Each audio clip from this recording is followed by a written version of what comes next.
बिल्लाहि मिनश्शैतानिर्रजीम बिस्मिल्लाहिर्रहमानिर्रहीम अल्लाहुम्मा सल्लि अला सय्यदिना व मौलाना मुहम्मदिन व आलिहि व सहबिहि वसल्लम।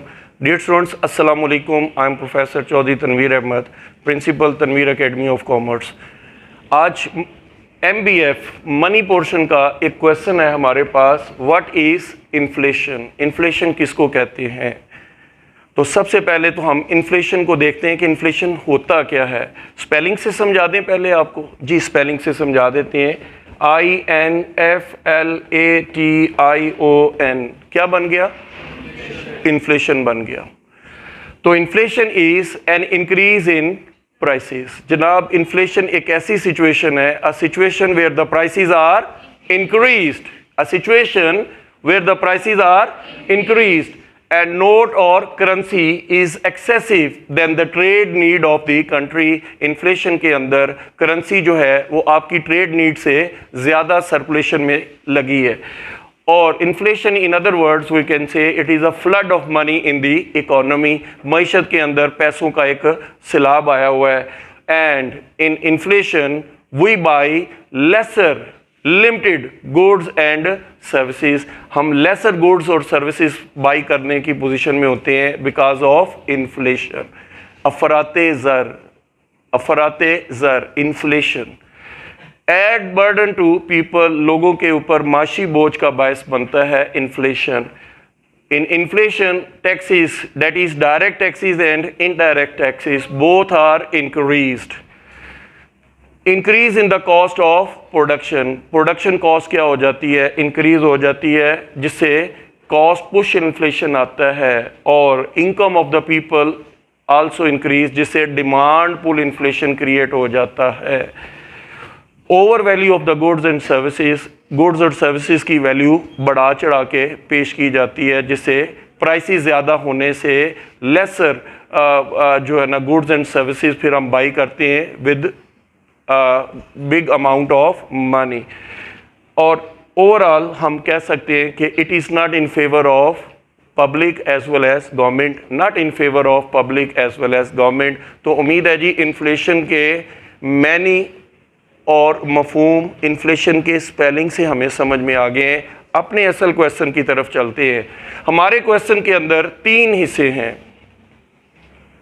पहला हिस्सा इन्फ्लेशन और उसकी टाइप्स, दूसरा हिस्सा इन्फ्लेशन और उसकी काइंड्स, और तीसरा हिस्सा what are the types of और rather causes of inflation, causes of inflation. और चौथा हम पढ़ लेंगे कि how to control the inflation और रेमिडियल या रेमिडीज और measures to control the inflation. तो 3-4 पार्ट्स हैं। आइए अपनी वीडियो की तरफ, अपने लेक्चर की तरफ चलते हैं। गौर से सुनिएगा, इसको स्किप करके देखने का बेटा फ़ायदा ही कोई नहीं है।